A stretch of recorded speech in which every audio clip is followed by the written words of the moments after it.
If everybody in the room could take the seat, we should start slowly. Welcome.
So welcome everyone to this afternoon session. It's a pleasure having you here.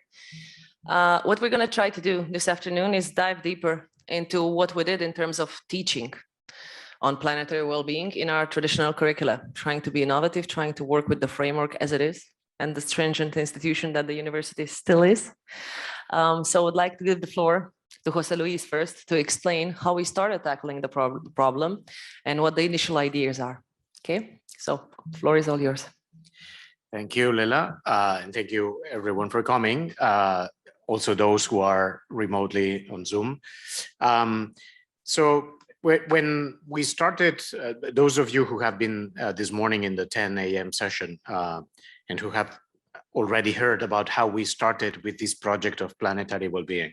As you know, that was a strategic project. This has started in 2017. I don't want to repeat all the story, but so this was the way in which this university, Pompeu Fabra University, we thought that we could contribute to push forward and to pursue the Sustainable Development Goals. To make a long story short, right? And of course, this is a strategic project, as I said, that should permeate, should apply in all activities that the university organizes, at all levels. And basically, you know, universities, what we do is research on the one hand. We also do on the other extreme, we do dissemination, or we do, you know, wider events addressing a wider audience. And in the middle, and probably the core of what we do, most of us, is basically teach, right? That's what we do. We teach young students, or not so young students, people of all ages, increasingly. So teaching is what we do, or one of the important things we do. And for us, one of the challenges was, okay, if we think at some level, at some point, we think that promoting planetary well-being, as well as pursuing these SDGs, is a valuable goal. And we as universities, basically, one of the things we do is teaching. How can we put these two things together? How can we teach in the way that would be required to pursue these goals? This, you know, at the theoretical level is very easy to say, and we can say it, you know, as I just did. It's very difficult to do it in practice. And this morning we started mentioning some of the problems we faced. Let me start sharing with you my experience with my own students, and one specific difficulty I found. And then with Lela, she will give you plenty of examples of the things we have done. And I will also add a few others at the end of her intervention, and then we open a conversation with all of you. But let me start giving you this personal story about what I find with my students. I teach different courses at different levels on different issues, of course, but in many of them, in most of them, when I evaluate the students, I do it on the basis of different things. I assign them with different assignments. But one of the things that I always do is I assign a final paper. Those of you who were present yesterday in the inauguration, you have heard this story already. So I assigned a final paper in which I asked them to pick one problem, one practical problem, and typically, because that's what I teach, typically something that connects with global issues, global challenges. And I asked them to pick one as concrete as possible, because so I discourage them to choose climate change. I mean, that is too big, too complex, and so on. But I prefer them to focus on one aspect of climate change, one effect, or even better, one effect of climate change on one particular country. And then, so I ask them to think which could be the alternatives for that country. Imagine that we take the case of a country. What could be the alternatives in terms of policy making that this country might pursue in order to tackle with the consequences of climate change? Which alternatives this country should have, and how can we compare all these alternatives, evaluate them, and finally choose one and recommend one. So it's basically something very practical on the lines of problem-based learning that Lela will explain better after that intervention. And that's one of the things I try to do with my students. They are, those who come to my classes at least, they are, before they take the class, they are very well informed about the problems that we tackle, fully aware of their importance. They are very motivated, highly motivated. They want a lot of things to happen, as I presuppose most of you, all of you also want and think. So I don't have to convince them about anything. And in general, they want, I mean, they are desperate for finding solutions, right? And finding the right answers to these questions. And that's a challenge, right? I put this challenge to them. You should think about these right answers. What should we do? What should be done by who? Who should do what? And if I can just comment, that's empowering them. I really miss that approach of saying you do have the power, because one of the things you mentioned in the previous session and right now too, is that students simply feel disempowered, that they can't influence anything and somehow desperate. It's not just a sensation of students, it's a sensation of professors sometimes too, of saying, wow, this change is really a big monster that it's seemingly unresolvable. But then you give them a small task and say, look, the way of thinking is the same in every single sustainability challenge. It's systemic thinking. It's thinking about the larger picture and the smaller. And they found the power, maybe just for that exercise, but it goes with them. That disempowering feeling goes through an evaluation exercise. So that's a great example actually of how to kind of push into saying we can do something. Maybe not everything, but something. Or that's what I try at least. And then I encourage them to do that. And normally I ask them to write a paper, a policy paper, short and focused, as much concrete as possible. But I also ask them, and that this is also a challenge for them, I also ask them to produce a video presentation. So I ask them to defend what they have written in the paper in a video. I ask them to record themselves and produce a video, and I allow them to use any resource they want to, you can edit the video, put music, put images, whatever you want. I explicitly ask them to be creative and to try to produce something that has some impact. And the explicit question that I put to them is, imagine that you had 10 minutes or 5 minutes, actually the videos are from 3 to 5 minutes, they are short videos. Imagine you have this is the notion of the elevator pitch, right? Mm-hmm. So imagine you have 3 to 5 minutes in an elevator or whatever with the relevant person, the person who has the power to decide whatever you are proposing. You have these 3 to 5 minutes and you can convince this person, that put yourself in that situation and try to give the best arguments and to make the best case you are able to make in defense of your recommendation. This works fantastically and they come with great solutions. What I have to say at the same time is that in most occasions, what they say is, okay, that's what I would do, but we all know that this is impossible. It will never happen. This is what they always say. And that's heartbreaking, right? So we have young people, very well informed and aware. It's not a deficit, at least the people I work with. I'm sure, you know, in the society, there might be many, many people who are denialists or who are ignorant or who never thought about it. But this is not the case of my experience with my students. Most of them, they are aware of the problems. They have brilliant ideas. They come with these ideas. They defend them very well. I'm amazed. They do things that I would never be able to do. They are great. And all of them add, but that's impossible. We know that that's impossible. And that's, you know, a problem I have and I want to share with you, because now we will tell you the number of initiatives that we are taking to trying to push for a different kind of teaching. I will also give you a couple of examples at the end of it.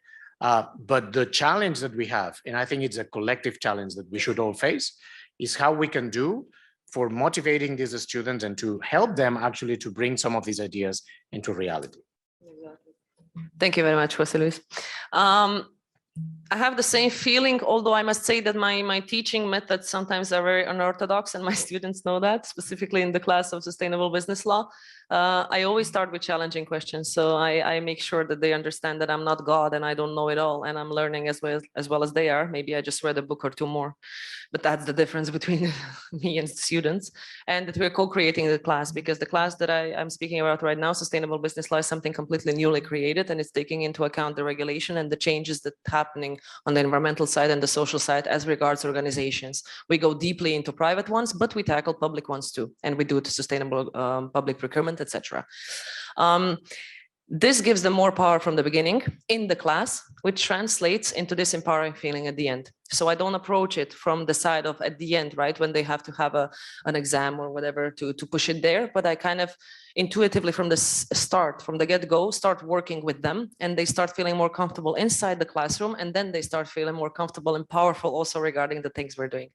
Before I start with the presentation of really what we're doing, I would kindly ask you for your input.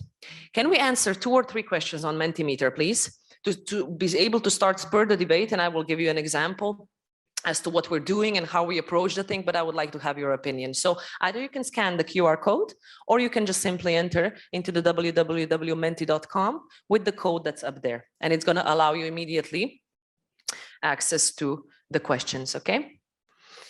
If you lose the program at any point and you're not on the page of Menti anymore, every single slide on the top of it is always going to have this notification that says go to menti.com and put the code. So even when the questions are there, the mentioning on the top is still there, okay? Which code and which website, so you're never lost. Okay, and in order for you to have the question, I need to switch it here. Here.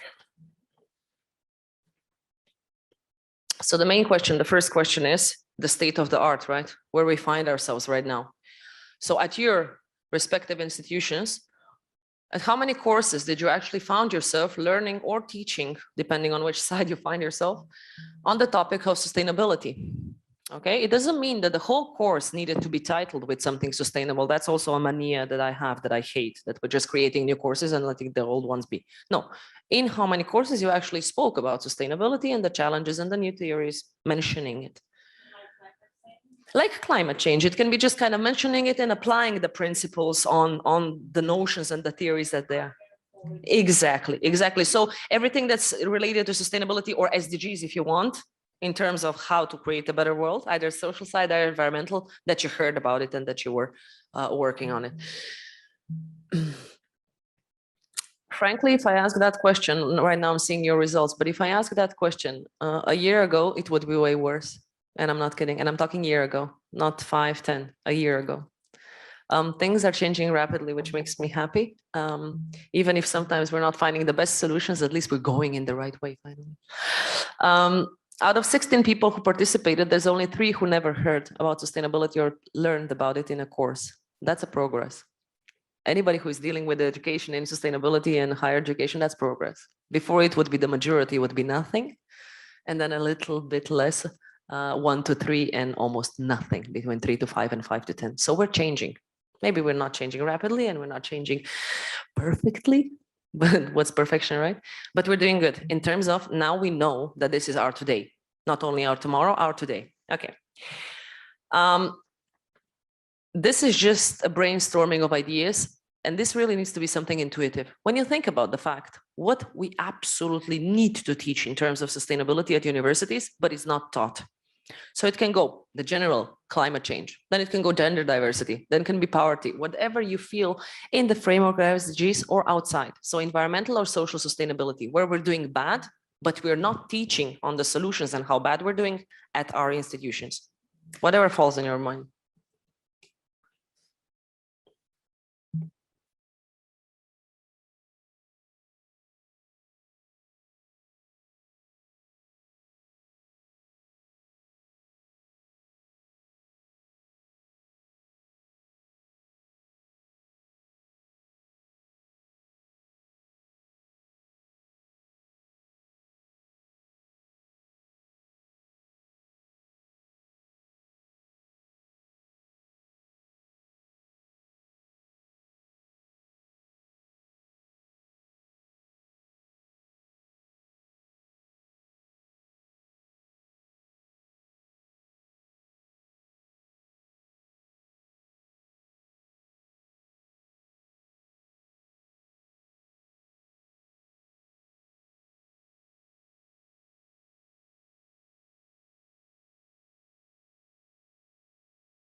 No, they are too small.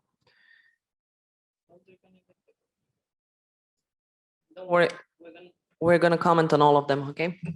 The ones that are the most commonly used, and just explain them.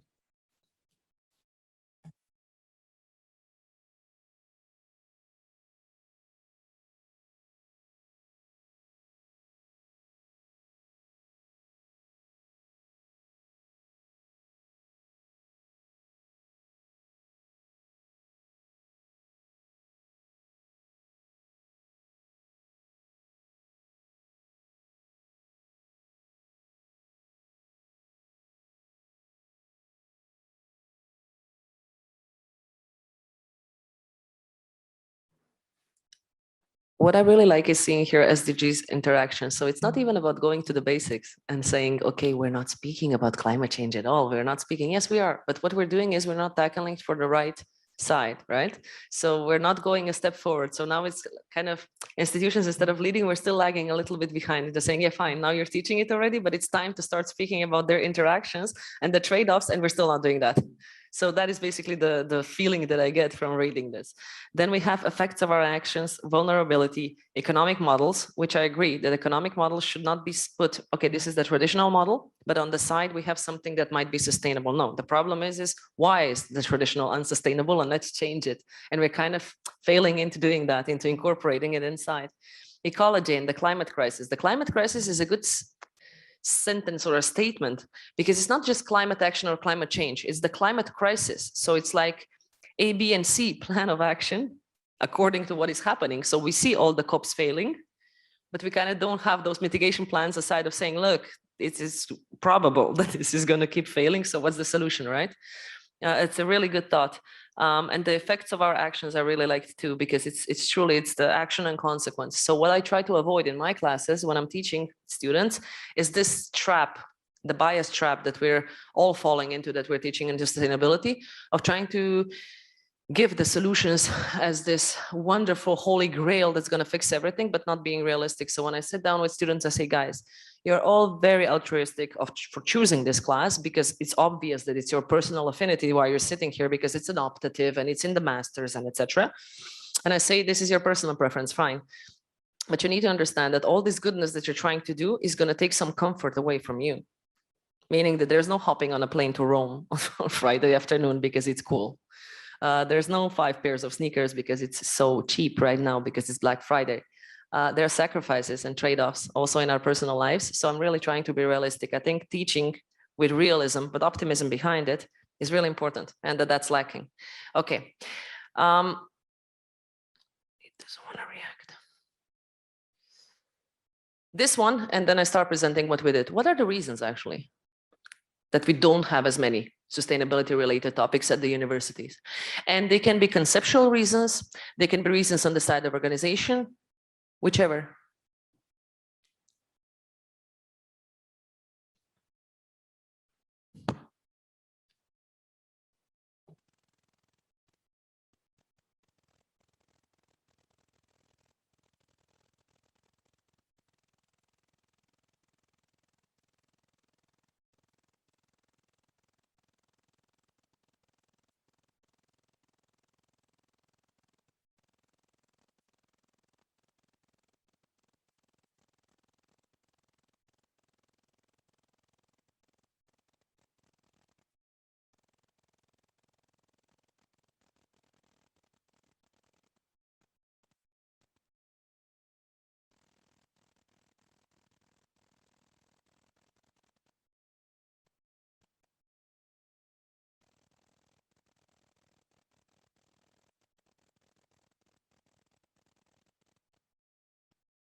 Just to comment as you go, many of those are very similar to what the academic discussions a lot of times are with the changing. The field is for sure ever changing, and it's very difficult to embed in something as traditional that it needs to go through the verification process of an institution that's above the university with all the accreditation that goes with the ECTS system in the European Union, meaning, wow, it's a whole administrative hurdle of doing it, and then things change. Sometimes little, but a lot of times a lot, because the policies are changing. So it makes it very difficult to make it coherent and structured. Financial support is also a problem because there is a need for a lot more work to be done also on the side of research of teachers and then preparation.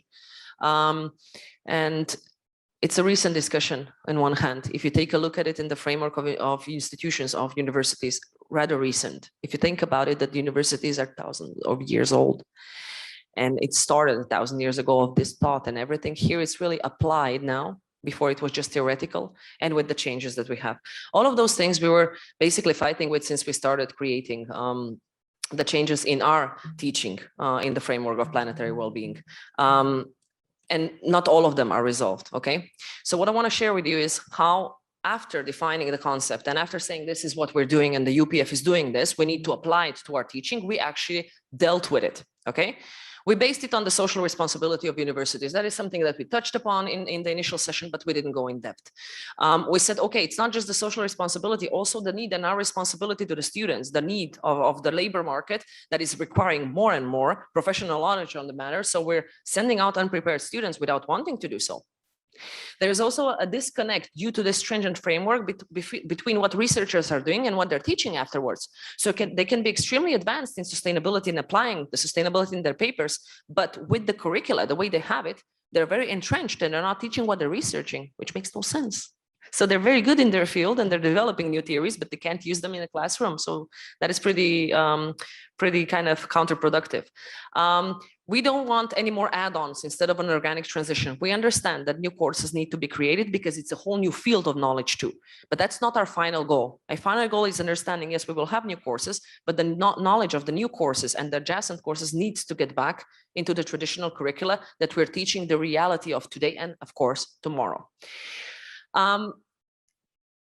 What helped us, this is something that I really want to emphasize here, is the openness of the UPF, of the leadership of the UPF, saying, yes, we do have a framework, but yes, we do want to be innovative and forward-looking. So every new suggestion for a new method of teaching or a new field of teaching was welcomed in the framework that we have. That is an incredible advantage that we had here. And that is what basically kept me with heart and soul here. Because it's talked through, it is understood, it is put into the framework. Planetary Wellbeing Institutional Framework helped with that, because then the leaders could informally say, yeah, under the planetary wellbeing, this is exactly what we want to see. So they allowed. What we're doing is using the individual aspirations of professors. When a professor is interested in that, supporting that he develops a new course, that he puts the new knowledge in the courses that exist, and following that and creating curricula. Then collective aspirations. You have research groups that are now focused on the new developments and on sustainability and saying, fine, when we have adjacent activities, which are not adjacent at the end of the day, summer schools, winter schools, the whole program when it's created for foreign students and ours, it should embed as many sustainability related and planetary well-being related topics as possible. So it's opening the door. That was one thing.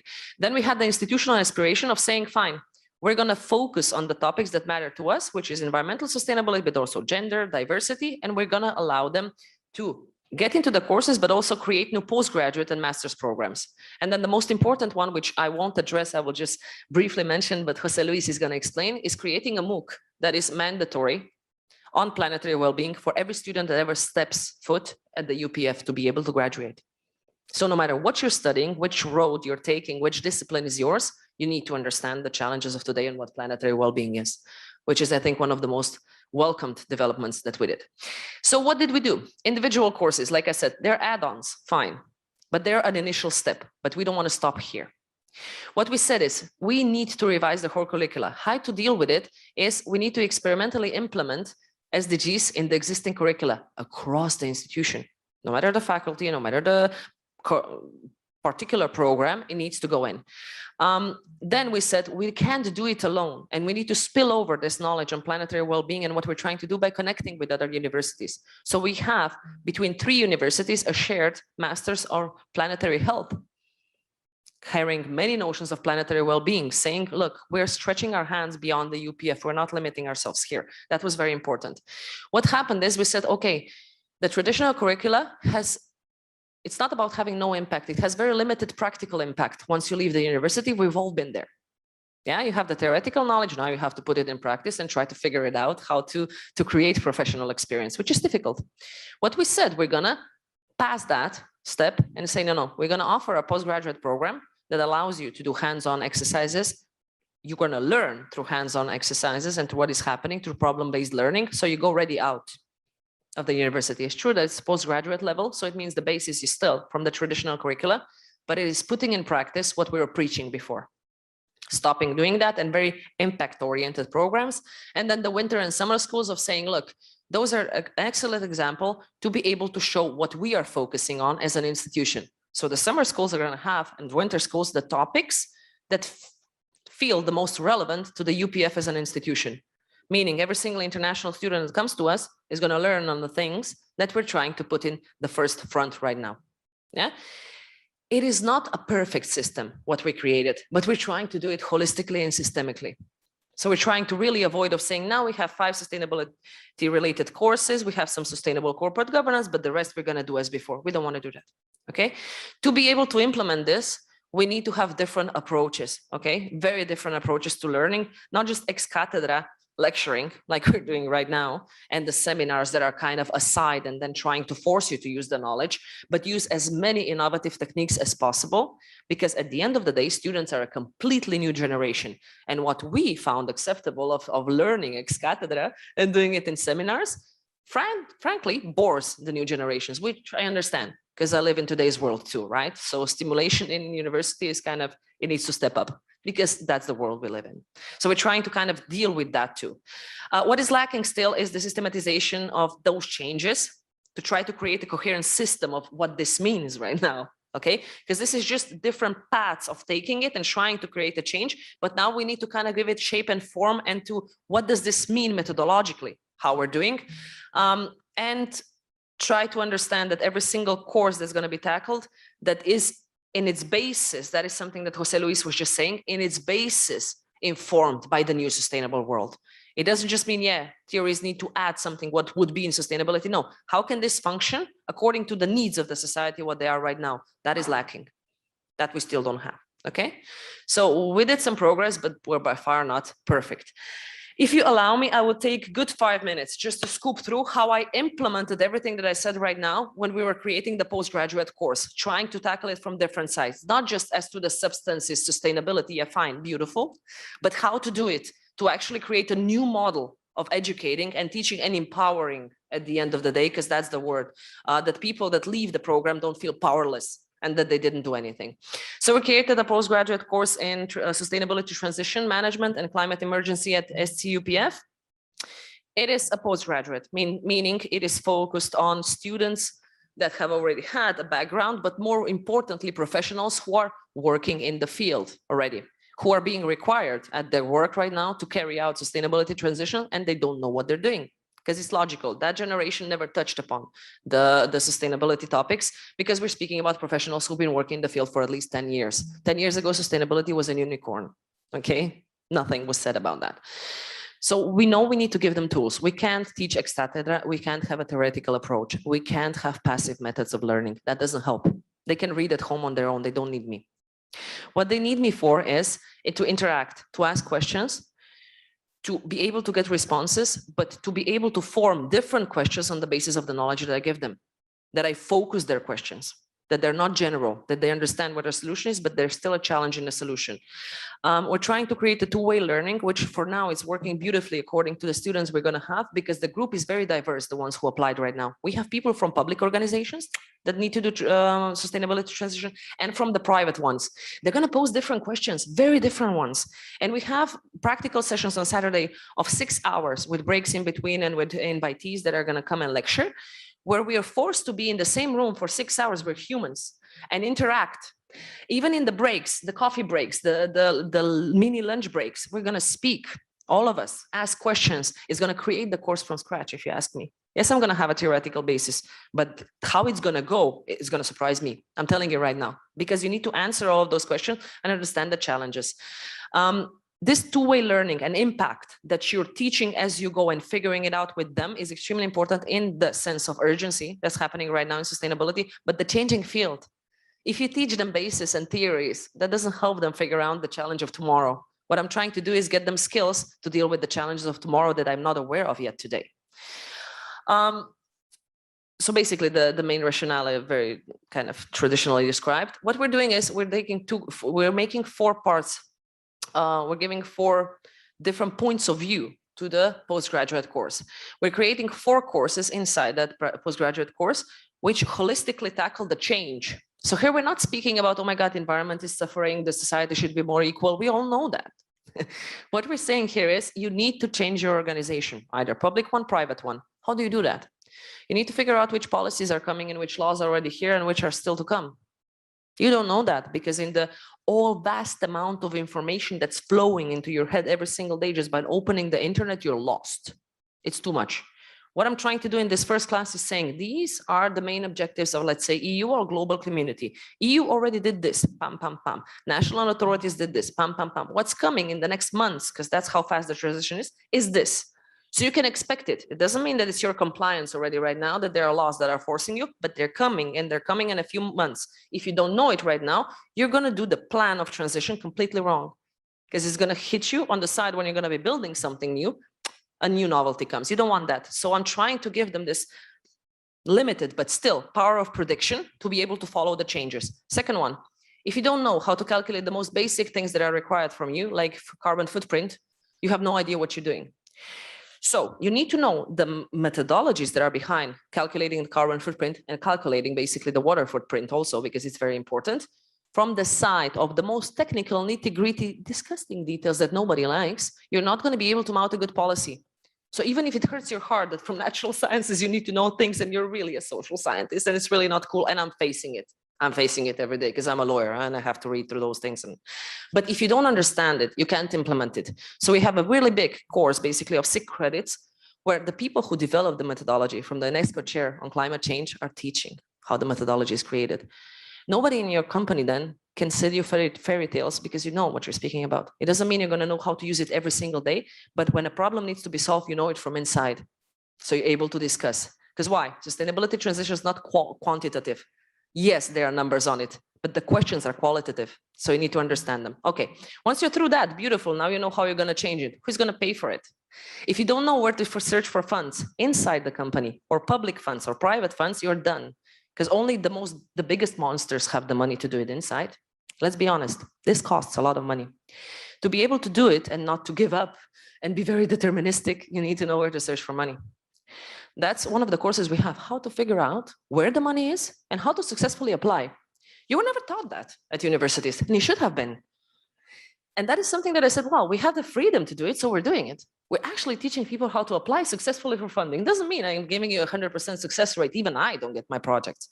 But it's important to know how to mount it and to keep on carrying on, because the money that's out there right now, it's substantial and you can use it. But if you don't know how, then it doesn't work. Okay, fine. Now you have everything, including money. Beautiful, right? You have your change done. Not true, because you need to persuade the people that are inside of your organization to work with you. People who are already overworked, who really don't want to think about the strategic tomorrow of the green world. Honestly, they just want to get their money and go home, which is normal. But you need to motivate them inside. So you have to communicate clearly as to what's to their benefit of doing so. What are the changes that are coming, and positively putting it, saying, look, this is what we really need to do, but how your workload is going to look in 3 years is like this because of the changes you're doing. If you don't communicate successfully, you're not going to carry it out because you're not doing it alone. Your team is doing it for you. Very important. Are we taught that at universities? Not really. And it's very difficult. The same thing goes for communication outside. So this leadership and communication inside and outside is very important. You can say we're a beautiful green company. We're going to lower our emissions, blah, blah, for I don't know how much. Everybody's saying that. That's greenwashing. You can't get additional funds and additional investors by that. But if you're objectively saying, this is what is easy for us to change. This is what our strategy is. This is what we're going to be facing a bit of challenges. But here we absolutely don't know what to do and we're waiting for the state of the art and technology to change. That's objectively communicating, and market rewards that right now. Are you taught that usually? Exactly my point. So this is what we wanted to do. And this is kind of the substance of it, but we wanted to do it to this approach of cooperating with the people that are there. It's about practice, not preaching. It's about being realistic. It's about being impact oriented in every single little detail that we do. We're going to have outside speakers too, but it's more for the engagement and the interaction of understanding. There are different viewpoints outside, different experiences, specifically when you need to work interdisciplinary. You explaining as a lawyer something to an economist, you need a new set of skills, and vice versa. Don't get me wrong, I'm both, so I can argue. Like I'm not insulting anyone because I'm insulting myself. What I'm trying to say, those are different ways of thinking and of explaining and of rationalizing things. Those are skills. Those are new skill sets that we don't have for right now, specifically in the old traditional, legal way of thinking, right? Who listens to an economist? Who cares about the money as long as justice is there? Well, we kind of do, because the company can't survive otherwise. So that is a bit the spirit how we implemented it. Why use this particular postgraduate? Because I kind of used all the experience and all the discussions that I ever had with more experienced senior researchers that helped me a lot to open my mind and say a different manner. Let's see. Maybe it's not a perfect approach, but it's a different one. So let's try it like that. So once I carry out this program, then you can contact me and ask me if that was a success, okay? For right now, I'm still very optimistic that this is gonna go great. Maybe my optimism is gonna subside a little bit once we do it, because it's complex at the end of the day still. But this is how I kind of found it that would be useful for everyone involved, including the teachers, okay? By far, it's not the only one. So now I give the word to Josep Lluis, who is basically the founding father of one of the most revolutionary ideas at the UPF on teaching. So he's going to explain a bit his experience of a massive project that's going on. Yeah, it's going on right now at the UPF. So thank you. Thanks, Lela. We will immediately open up for questions and discussions and so on. But let me just add a couple of things. One, as Lela just mentioned, we have had the pandemic, and this has affected us all for good and for bad, normally for bad, but with some good aspects, I think, that we should not forget. But when the pandemic arrived, we were in the middle of trying to promote all these programs of transforming our teaching and introducing the SDGs, as we mentioned this morning. We haven't repeated all the initiatives that we undertook on this area, but we were also at the middle of implementing a new model of teaching in general, besides sustainability and planetary well-being.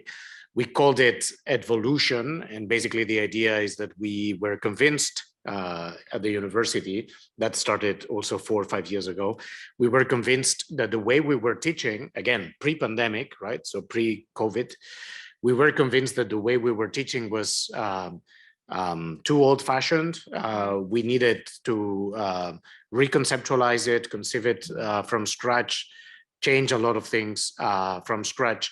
And maybe in a way you could, I mean, I guess you are familiar with the Bologna, maybe not, but many people in the university are familiar with the Bologna Agreement and what Bologna implied for transforming universities in Spain and all across Europe.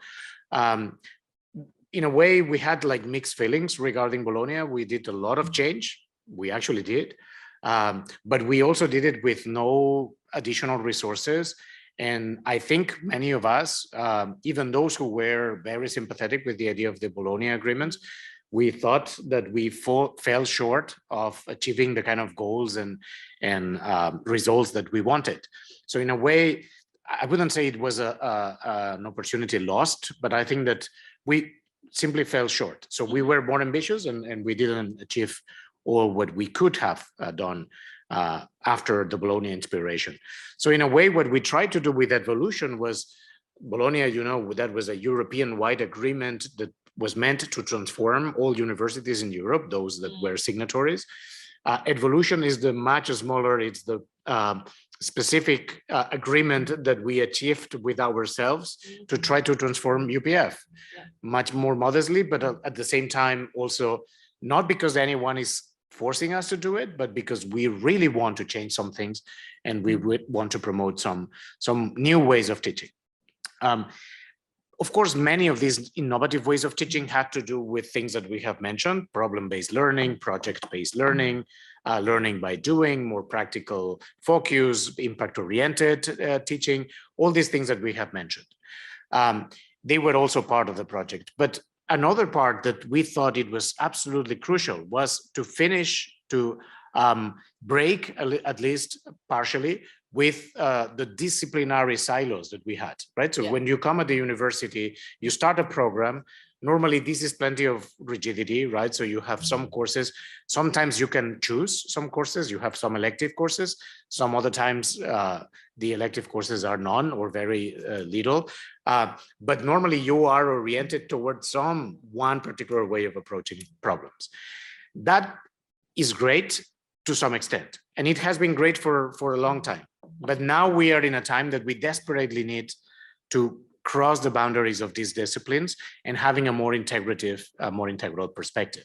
So that's why, and this is very difficult, but that's why we put a lot of efforts in trying to develop new programs, new ideas, new projects that were cross-disciplinary, transdisciplinary, and that they went through different programs and studies and silos and departments. In that respect, this initiative that Lela already mentioned, the MOOC, this massive open online course on planetary well-being, this is under production right now.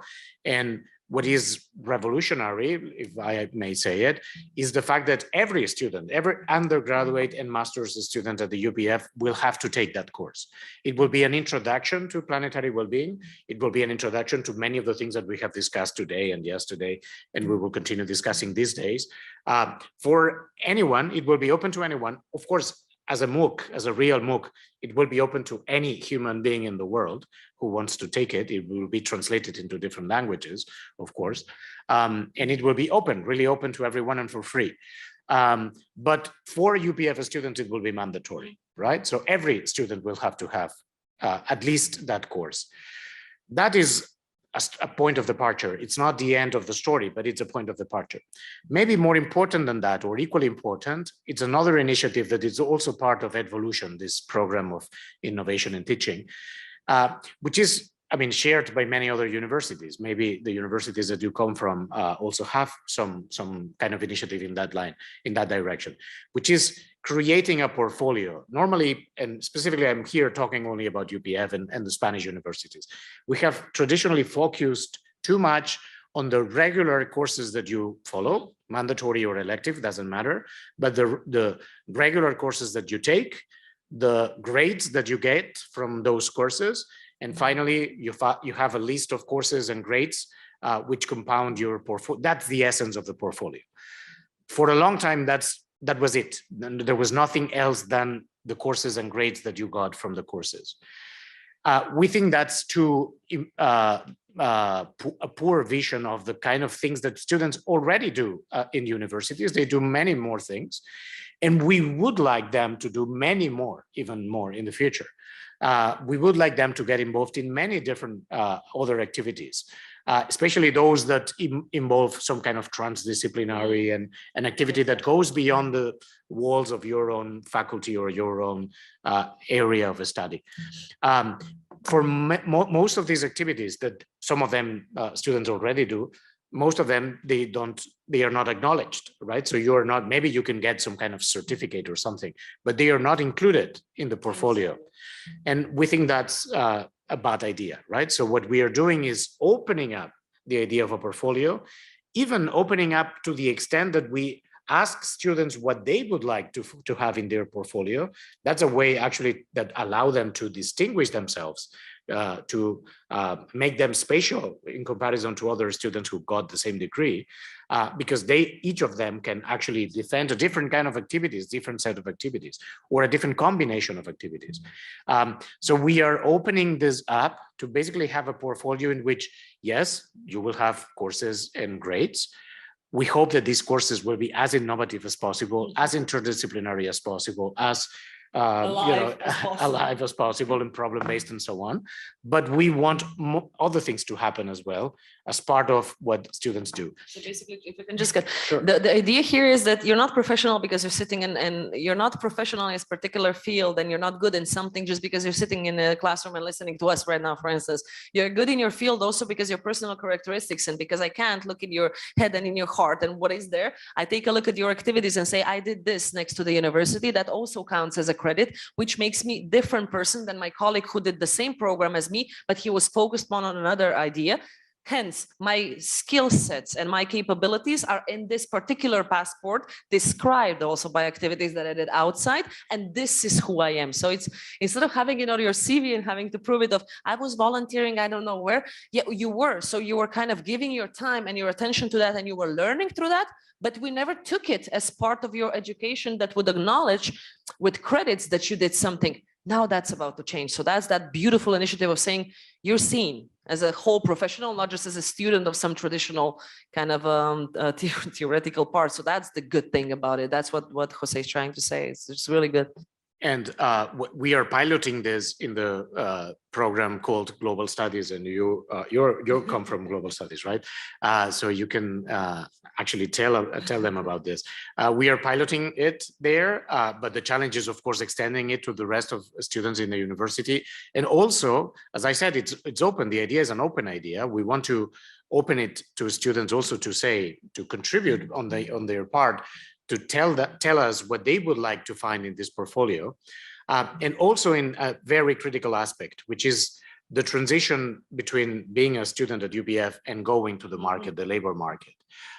Because traditionally we have distinguished, you are familiar with that, we have this distinction between students and alumni, right? And once you have graduated, you become alumni. Hopefully you will have some relationship with the university. Maybe you will attend some event at some point, or you will have some advantage related to our alumni program or something. But there is a sharp distinction between being a student and being an alumni. We want to break that up, right? So we don't think we should have such a break or such a disruption at any rate. You all know about the idea of lifelong learning, and we truly believe on the idea of lifelong learning. And we think that this portfolio should be open, even when you have graduated. Why you shouldn't just close the portfolio there? You should have it open and maybe enroll in different programs or taking just separate courses. This is something we are now starting to see how it might work. It's not easy on a practical basis to open our courses, but why not opening undergraduate courses to people who might be interested only in taking that course, not the whole program. Okay, there are many ideas going on about how to transform teaching. And as I said, this is an open project, very difficult. Lela focused on the successes or the things we have done or we are doing right now, or starting to do with the postgraduate course. But there are many things that have proven to be very, very difficult. So we would like to hear what you have to say about this. What's your reaction? What are your ideas, your suggestions? How could we improve this experience? And what you expect from us or from your institutions? I know we're not a lot here, but I really want to hear the voice. I really want to hear the opinion, because that is something, what I figured out also before I give you the word, is just when I come into a classroom, and my classes are master's level, majority of them right now, unfortunately. Sometimes I wish I would start with them very young. But I open the floor, I sit down, I sit on the table very unconventionally, very openly, and people are afraid to speak or think. And that's something that I kind of resent a lot to the university, because I think we do that in the years before that people are afraid of having an opinion, and they're like, no, you're the professor, your opinion is correct. No. So please share with me, because that's going to make my day. What do you feel that is happening in the field? What do you need and you don't have? What do you welcome or you criticize? Any thought? Okay.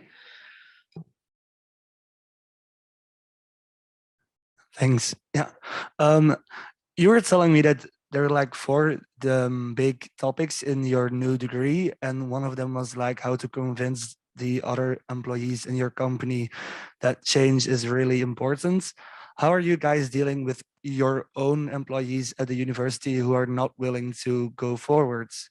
Because I think even in the university, a lot of staff might think that it's not their issue or it's not their responsibility to cope with it. Let me go first and then you. So that's an excellent question, and a tough one, right? So let me be completely honest. There's a lot of colleagues. I wouldn't estimate how many, but which percentage, but there's a non-irrelevant percentage of colleagues who don't want to change anything, right? And it's not that they are against introducing SDGs or that they are not worried about climate. It's not the nihilists. it's just there's a plurality of reasons, right?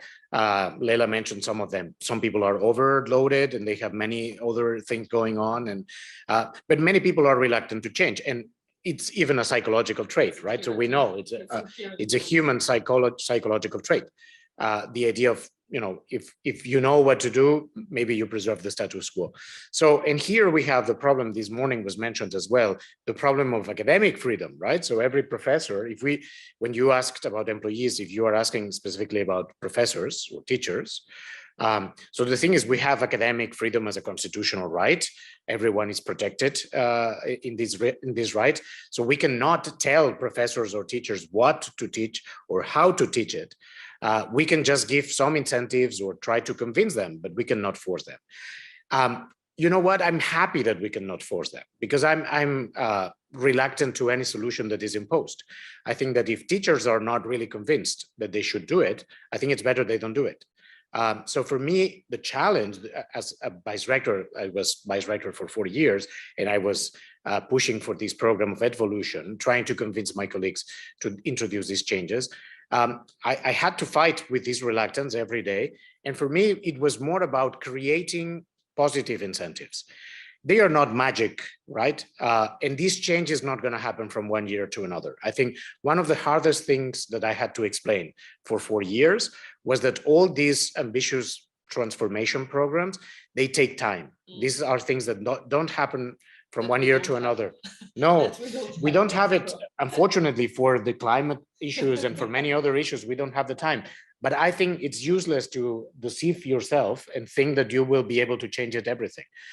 So if this is a university, it's different to a corporation, for instance. If in a business, in a private sector, in a corporation, you want to change something, you just give the instruction and either people, enforce them. Either people obey or they are fired, and that's it. But that's not, for good and for bad, that's not the same business. So here we have to convince professors, and I think, you know, it's harder. It takes more time. It's more challenging. In the end, I think it's better. So it makes our job much harder because we have to convince them one by one. We can give talks, we can make presentations, we can send emails, sharing materials. Many of them will not be convinced immediately, but it's a matter of time. And here, one additional thing I can say, one thing that I found helpful is the idea that you are having a big change, right? So if you're just saying, okay, we should do, for instance, Lela has mentioned many different aspects, introducing gender perspectives in our teaching, or introducing SDGs, or introducing planetary well-being, so there are many things that you might change, or just introducing innovative methodologies like problem-based learning or project-based learning. So you might go one by one, trying to do all these things one by one separately. And then you will find people who will be convinced like that because they already believe in that, or people who will never be convinced because they are, for some reason, resist this kind of change.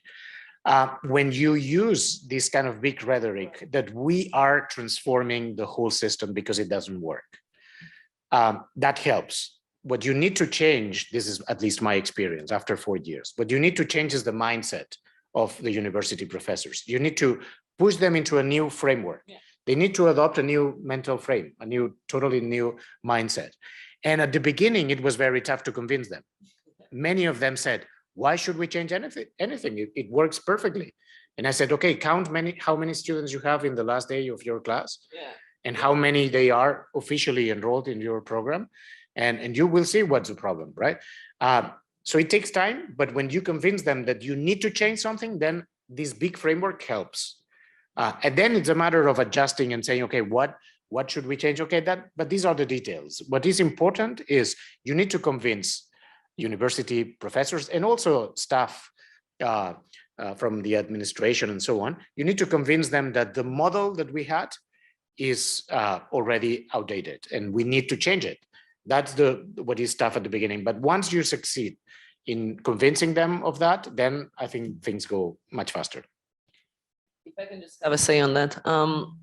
I want to second what he said. It really helps having planetary well-being behind us. Meaning it's not just something that was communicated from the top and then it was forgotten. Something is always happening regarding that. big congresses speaking about it, task force meetings, some little implementation on teaching, seed funding for research. We're everywhere for the last 4 years. And you need to understand how intense that is for a university, that in 4 years, planetary well-being is hitting you from everywhere. Not even forcing you to do anything, it's just a lot of happening. And you know the wave that sends in academia where nothing is ever happening. It's there is something. So that helps. Psychologically, somewhere behind, it's like, oh, wow, this is really going down. We don't kind of know how. And there are a lot of questions posed into, what are you guys anyways? Like the planetary well-being. But you start from there. And then in the morning, I'm sorry you weren't there, but it was really explained of saying, look, you have 3 types of people. One, jumping on the bandwagon because they're like, oh, this is cool. We're doing something new. This is something more to think. That classical academic approach of, oh, we want to learn. And from that, it works. Then you have somebody who is overburdened, and it's very difficult because the workload in academia is really a lot.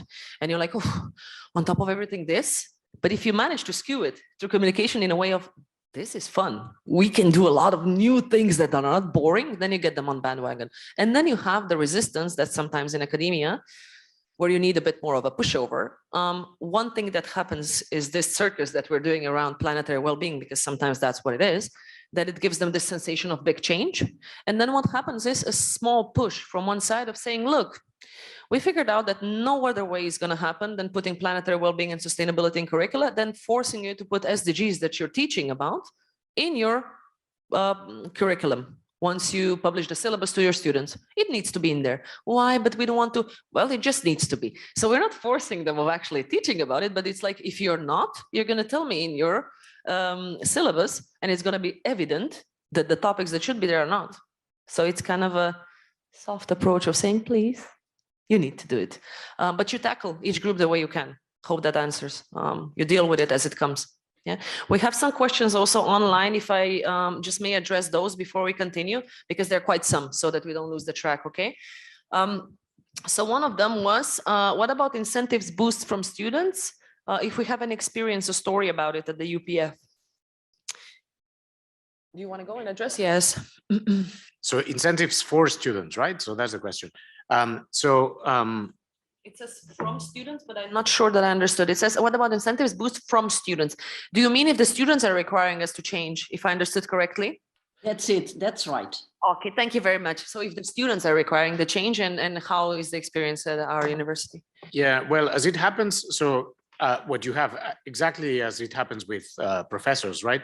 So you have students who are enthusiastic, and they are, you know, they say, "Way fantastic! We were waiting for this for a long time. Finally, we have it," and so on. And they you can see them everywhere.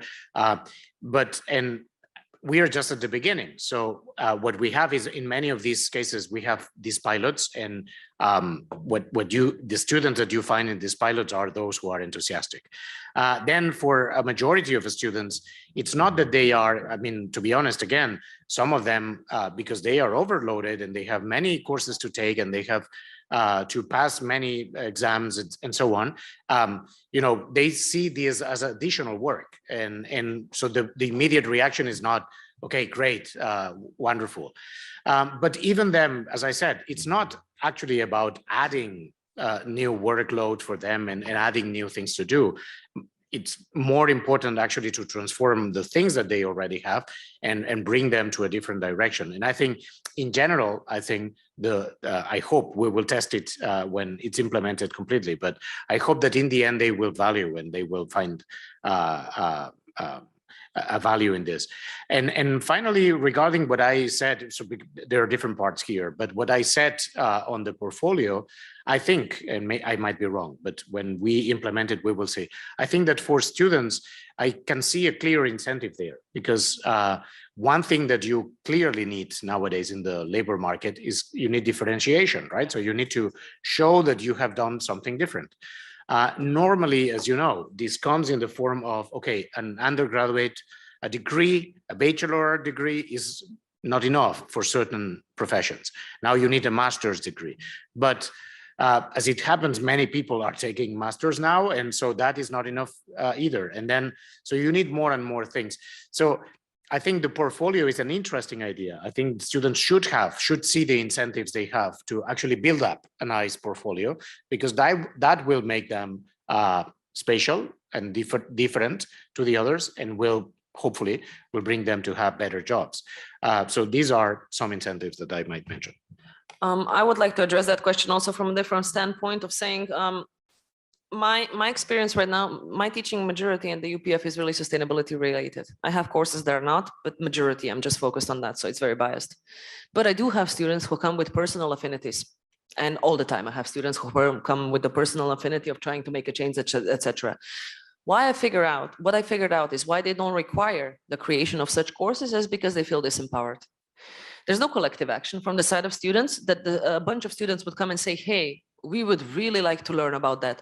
There's a certain amount of apathy in that, in saying, well, even if we do suggest something, who is gonna care? And that's one of the problems that I saw. So the students want for it, but you need to get into a personal contact with them that they express without you asking them personally of, I really wanted to hear this. And how do I have the proof of that? The first year that we rolled out the Sustainable Business Law course, I supervised, and this is UPF, okay? Master students are not thousands, okay?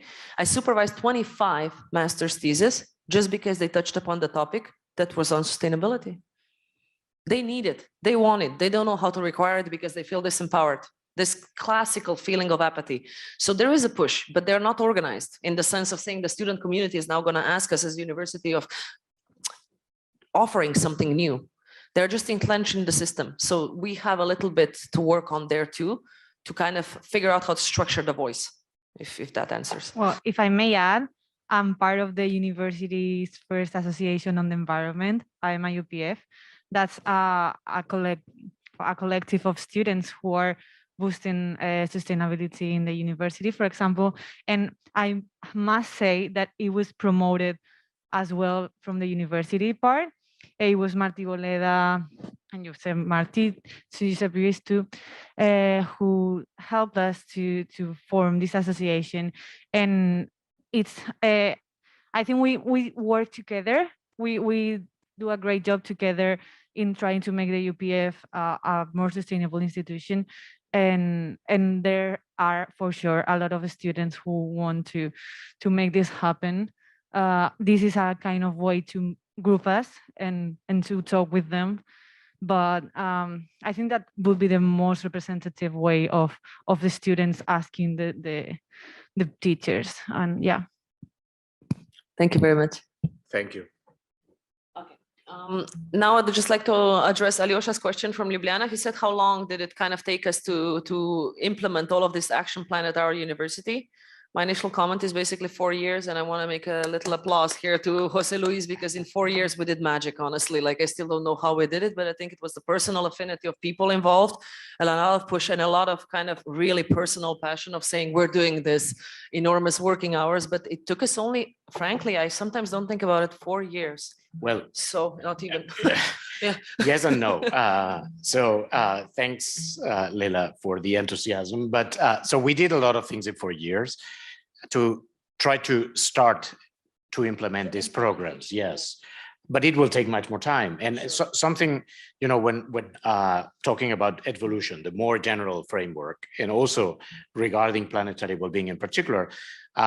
So I think one of the things, I mean, this was one of the most common questions when we presented the program internally to our colleagues and the staff at the university. They were saying, okay, which is the calendar, right? So when do we have a deadline? When should we have all these programs implemented and so on? And the first thing I always answered is never. I mean, this never ends. We should be permanently in an evolution mindset. Because things change, and Lela explained this before when one of the your answers to one of the questions was that sustainability is ever changing, and that's true. I mean, the world is ever changing and things change. So, for instance, when we started, we of course didn't know that we were going to have a pandemic. So we started promoting blended methodologies, right? And the use of new technologies and combining them with face-to-face, in-person classes and so on. Many colleagues were reluctant to do that, but then we had the pandemic, and all of them had to do it, for good and for bad. And all of them experienced the bad side of doing everything 100% digital or online. But also some of them or most of them could find some value in doing some things online, which is actually what we tried to promote. When we meant blended was not, I mean, the silly interpretation of blended is thinking that you can have some people in the class and some people online at the same time. Some people also call this hybrid, but that is a mess. If you have had this experience, it's a mess, doesn't work. It's difficult because it requires two different languages to address the two people at the same time, to two different audiences. Like I can't And focus on it. the audio doesn't work very well and the dynamics is different. But when we try to promote blended, and we're still trying to promote blended, if we can finally go ahead from this pandemic, is a different idea of blended, is that you can take advantage of all the online resources that you have, that are many. You can reduce the number of hours that students spend in the classroom, because you don't need actually so many hours, but because you don't need to bring them to the classroom actually to only listen to the professor giving a lecture. For that, you can upload a video in the virtual campus and that's it. When you have the luxury, and I think the pandemic, as I said before, it had a few good things.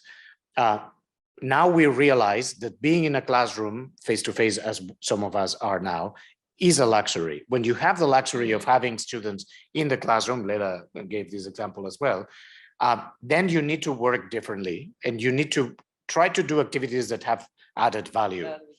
Not the kind of activities that we used to have just on a systematic basis, because that was what we had been doing all our life. Yeah. So there is no calendar, there's no deadline, and this never finishes. I mean, evolution will be permanent, and we will hopefully change every year some things, and this is a slow change actually, because it takes a lot of time, partly because of what we said before. Some people are still reluctant to implement this, and they say they do it, but they don't really change many things. It will take more time, but it's about having this mindset that we need to focus on innovation and finding the perfect combination of different methodologies and technologies. There was just one question and then we're letting you all go. Okay, if you might give her the microphone, please. And I just need to address one that was online. Alyosha again asked us if we have any feedback on the MOOC from the students, but we need to make it clear that the MOOC is in the making. The MOOC is not there yet to be taken. And we need to wait for the upcoming year to have it completely done and shaped and send it out to students and see basically what the outcome is. And also to deal at the end of the day with the grading, right? Because it's so massive that we still need to make sure to see if they learned, but not kill our own staff while doing it. So it's a learning experience. In any case, I just wanted to address that. So please, the floor is all yours. Thank you. I just wanted to ask, what are your plans in the future for, like, after the education system addressing this to the entire society? For example, the diversity. And for my viewpoint, when I'm a student that is in the end, and I'm kind of in an industry that's considered men, like mostly they are there. So what about that? What about the covering the corporations, covering some of those parts of the society? I think it's a great question as well.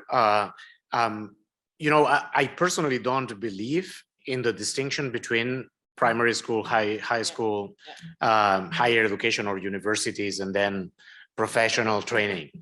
You know, I can see some differences between the kind of knowledge that you receive or training that you receive. But I don't get why everything should be structured and rigid, and you will receive it at the time that you're supposed to take it. Which means that, for instance, people under 18, they're not supposed to be involved in the university. But why not? Yeah. Why not getting people at the age of 16, 17, taking MOOCs? MOOC is a university product, and they are fully capable of taking one of this MOOC. This was not your question, but similarly, I think, I don't get why I also said before that this idea that once you graduate, you become an alumni, and then that's a different story. You open a different part of your life. I mean, in a way it helps because it structures your life in different parts, and it helps to give some meaning or order. But I think we should more and more think that the relationship between the university and students never ends, and that because the world is changing permanently, we need people getting training permanently as well and getting updated in their training. And I don't see why corporations or professional institutions or associations, they should be better located than universities.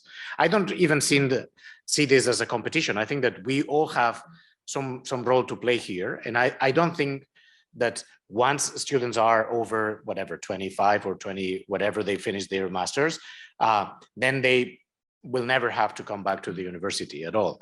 So that's why one of the things we are trying to do, and it's very difficult, again, it's a long-term project, okay? But one of the things that we are trying to break is the idea that what you do in the university in terms of teaching or education, it is always framed in the terms of a program. Because when you say that, then immediately you say, okay, what kind of program? It can be undergraduate, postgraduate, master's, doctorate, end of the story. But why should it be a program? Why you should not come? I mean, as it happens, actually, we organize activities that are open to the wider citizenry, and everyone can come. They are lectures or debates or exhibitions, or we organize a number of activities. They are also part of the university, and they are outside our programs. The programs are fine, but they are not all the story. And we should invest, I think, we should invest much more in all these other activities that are open to everyone. And people, students, even not only alumni, but the students who have for whatever reason, they didn't have the right or the chance to get access to the university when they were 18, at the age of 40, maybe they want to learn something. And I think universities should be able to offer this something to them. So for me, I think universities or whatever replaces universities, we don't know what will happen in the future, right? Everything is changing so quickly and deeply that we don't know if universities will persist as we know them. But whatever we have in the future playing the role of educating people, I think that they will have to have this kind of open-minded view of what kind of education people need that must transcend the idea of programs, credits, and all that stuff, which is fine, and it will continue for a long time, but I think it's not the whole story anymore, and we need to pay more attention to the other things as well. I would like to have a comment on that, but very, very much straightforward, like straight to the point of what you mentioned, because it touched me in a way, because I deal a lot with diversity, but in the scope of sustainability also, of thinking and writing about it, etc. I come from the corporate world where the diversity issue kind of drives me insane. I'm going to explain to you why. Solving the diversity issue is not solving and putting board quotas and saying half of it needs to be females regardless at the end of the day of the merit, because that's what's happening. We did it wrong. We did it completely wrong. The problem of diversity comes from the society. It comes from the societal roles. Who takes the burden of what and how can you kind of climb in the ladder? If I'm talking about, sorry, the corporate environment, because that's the plastic example that I have. The problem is not putting women on the boards and having quotas for that. The problem is why women cannot climb there on their own, because they have a whole burden of things dragging them down. I can't address that by saying, when in a university, we're going to have a particular quota and we have a diversity policy. First of all, university is going to do very good on diversity if you take a look at the human beings who are coming through the door as human beings. Okay, regardless of the skin color, gender, you name it, it goes forever. What I'm trying to say is the way we're tackling these issues in the traditional system that created the differences at all. So now we're trying to paint a beautiful picture of saying, but we're dealing with diversity because now we're paying specific attention to the minorities. Hell, in your vocabulary, minorities shouldn't even exist because we're just humans. So I have a different approach. And I think that a lot of it is reflected in planetary well-being in saying we help where additional help was needed due to personal circumstances. But you coming through that door, you are the UPF student. And that I'm telling you honestly, as an experience of being a foreign student here, because that's how I kind of arrived here 10 years ago. Yeah, whoopsie. Erasmus is lasting for 10 years. I had that feeling of inclusion and welcomeness. And it stayed with me here. And I studied a lot around Europe specifically and taught. And I hadn't had this expression and this feeling that I have here. And once again, it's not coming from the university itself that we would build something new. The society here in Catalonia is like that. So bringing back to answering to you, we have a problem of diversity, but the problem is way deeper, and it goes back to the culture and the cultural differences and the expectations and the society, and not necessarily in the programs the way they're created. And to finalize, because I need to address this, being in an industry full of men is only a very big comparative advantage, so take advantage of it. Okay.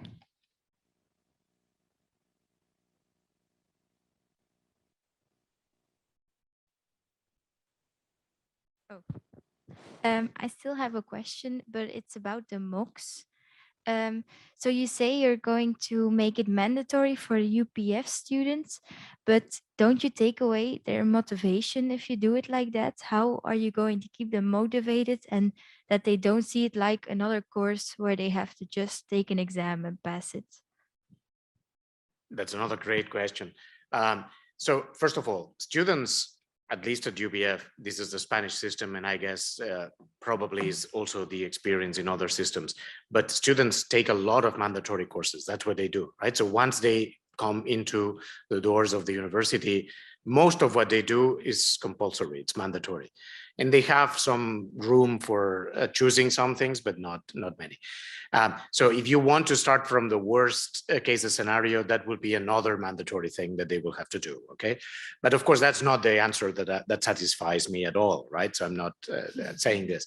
I'm just saying that in the worst case scenario, that will be another mandatory thing they will have. But actually we will, so the aim is that it will be mandatory because we want them all to have this course, right? But we will not make mandatory at the beginning. So the course will be open in February or March at the latest with a pilot group. And once we have tested the MOOC, especially the assignments and all the interaction that people will have to do, we will open it up to everyone by June, by next summer, right? And at the beginning, in the first stage, it will be elective, entirely optional. It will give one ECTS for every undergraduate student, but it will be entirely optional, and we will see what happens, right? So the aim is that we want every student to take it. Perhaps I should have said it, this in these different ways, in these different terms. So what our aim is that everyone takes it.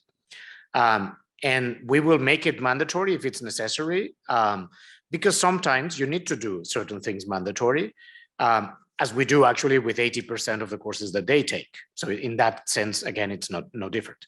But the thing is, for the first stage, the challenge we have is that it will give one ECTS, yes, but that's not a big incentive. So if it's only for the one ECTS, we don't think that we will have many students. And we take it as a challenge. We want to have a MOOC that is so good. We will see if we, I mean, I'm raising the expectations, right? But we want a MOOC to be so good that students will recommend to other students to take it. That's something that I wanted to note. It's going to be fun. That's our leverage to make it fun. And yes, it will give one credit anyway. So it will not be just work that you do for nothing, right?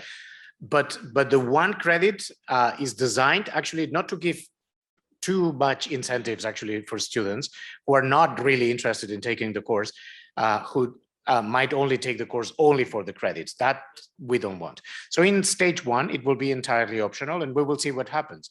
The challenge again is that we hope, if we succeed, we hope that it will be highly recommended, and then we will see which percentage of students take it, 20%, 30%, we will see. The aim at the end in the long term, it's that everyone should take it, and then we will see what it takes to that to happen. Because if it's optional and 80 or 90% of the students take it, maybe in the end it will not be mandatory. But our goal is that every student at UPF should take it. And then making it mandatory is just the easy way to do it, to get that result. If we can find another way to do it, it's of course much better. So I think this brings us to the end of our session, right? Thank you very much for being here with us.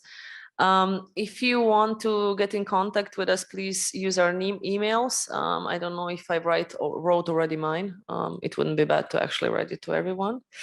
To me, you're free to contact me anytime you want. I'm not guaranteeing you're going to get an answer the same day. Lately, things have not been that calm. But for sure, I will engage in a debate. So you can reach out to me without a problem. Thank you for spending this day with us. Sorry, the weather is not better. Usually Barcelona treats you better than this. So sorry for that. But we do have some great restaurants. So maybe that kind of catches up for that. Have a wonderful afternoon, guys. Thank you for being here. Goodbye.